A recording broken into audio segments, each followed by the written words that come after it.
अगर भाजपा से भी समझौता करेंगे तो भाजपा को वोट लेंगे भी और वोट देंगे ही। तो समझौता हम करेंगे किसी भी दल से।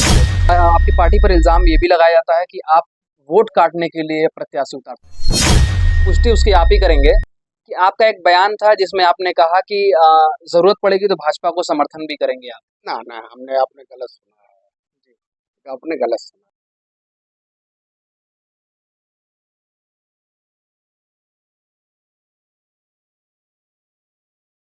इस वक्त हम घोसी लोकसभा क्षेत्र में मौजूद हैं।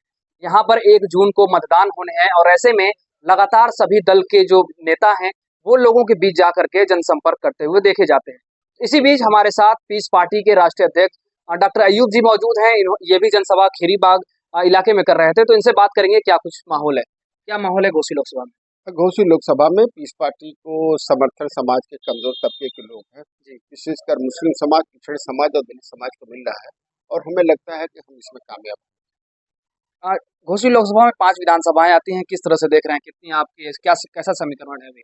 देखिए, पीस पार्टी जो है वो पूरे लोकसभाओं में मौजूद है, उसका संगठन मौजूद है और हमारे संगठन के लोग और कार्यकर्ता ऑलरेडी चुनाव में हिस्सा ले रहे हैं और पीस पार्टी के लिए लगातार प्रयास कर रहे हैं और अपना जनसंपर्क कर रहे हैं। क्या कुछ मुद्दे हैं आपके पार्टी? हमारे मुद्दे ये हैं कि समाज को और देश को धर्म और जात पर बांटा ना जाए और उसमें विभेद न किया जाए। सभा क्षेत्रों में चुनाव में हिस्सा ले रही है और हम लगातार जनता के संपर्क में हैं और हम कह रहे हैं कि जनता चुने, ऐसे लोगों को चुने जो सार्थक हों और जो समाज को न्याय दिलाना चाहते हैं, उन्हें चुने और पीस पार्टी इसमें सबसे सर्वोपरि है।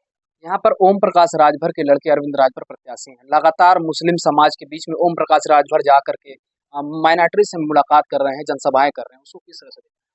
हाँ, मैं समझता हूँ कि माइनॉरिटी नहीं, मुसलमान के पास सबको जाना चाहिए और मुस्लिम समाज की एक खासी तादाद है, तो मैं समझता हूँ सभी राजनीतिक दल उसमें जाने का प्रयास करेंगे, उन्हें जाना भी चाहिए क्योंकि वोट मांगना उनका अधिकार है।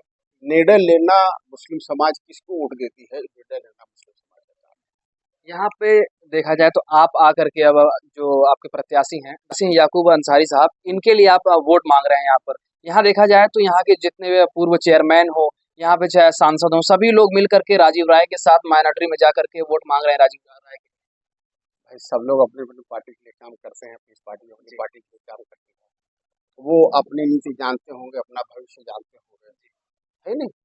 तो समाजवादी में पूरी जीवन देने के बाद जो नगर पालिका अध्यक्ष को टिकट तो नहीं मिला, तो ऐसे में किसी को न्याय तो नहीं मिलता, हिस्सेदारी नहीं मिलती, न उनको मिलती है न उनके समाज को मिलती है।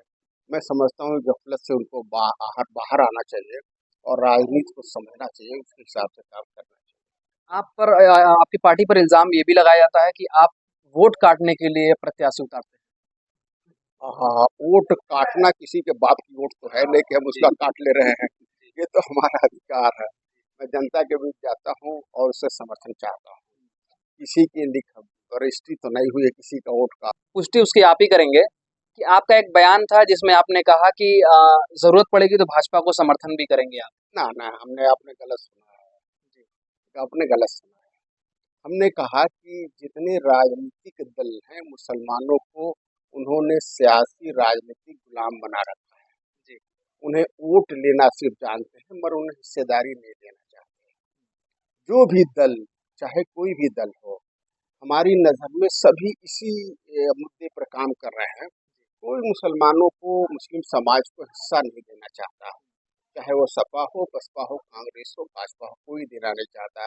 जो समाज हमें हमारी हिस्सेदारी देगा, चाहे वो कोई भी दल है, हम उससे समझौता करेंगे। वोट देने समझौता मतलब हम वोट लेंगे भी और वोट देंगे भी। अगर भाजपा से भी समझौता करेंगे तो भाजपा को वोट लेंगे भी और वोट देंगे ही। तो समझौता हम करेंगे किसी भी दल से हो। अभी कुछ दिनों पहले बहन कुमारी मायावती जी का जनसभा था खैराबाद में, तो उस संबोधन में उन्होंने कहा कि जितने भी समाज के लोग हैं, सबसे ज्यादा मुसलमानों को अगर किसी पार्टी ने सीट दी हो, चाहे टिकट दिया हो, तो वो बसपा पार्टी है। तो टिकट देना तो गुलाम बनाना न है, हिस्सेदारी देना, इस पार्टी समझौता करें। अगर वो चाहती है कि मुस्लिम समाज को उनका हक दे तो उनको समझौता करें, गुलाम बनाने की बात थोड़ा ना करे। गुलाम तो सभी बना रही, तो मैं कह रहा हूँ टिकट बनाना मतलब अपना गुलाम बनाना न है, उनके हिसाब से काम करना है। मायावती जिंदाबाद कहना है, मैं तो चाहता हूँ कि मुस्लिम समाज को सम्मान के साथ विकास का अवसर मिलना चाहिए, और ये तभी हो सकता है कि जब मुस्लिम समाज वो हिस्सेदार बने सियासत में और सत्ता में हिस्सेदार बने, तभी उसको सम्मान के साथ विकास का अवसर मिलेगा, वरना नहीं मिलेगा। आपको क्या लगता है कौन सी पार्टी या फिर कौन से लोग हैं जो हिस्सेदारी दे पाएंगे मुसलमानों को? जो दे। क्योंकि क्योंकि जनता जनता का ये कहना है कि मुसलमानों को सिर्फ चुनाव में इस्तेमाल किया जाता अब ये तो जनता का नहीं कहना है, ये तो मुसलमान की गफलत है ना, हमारी समाज गफलत में है।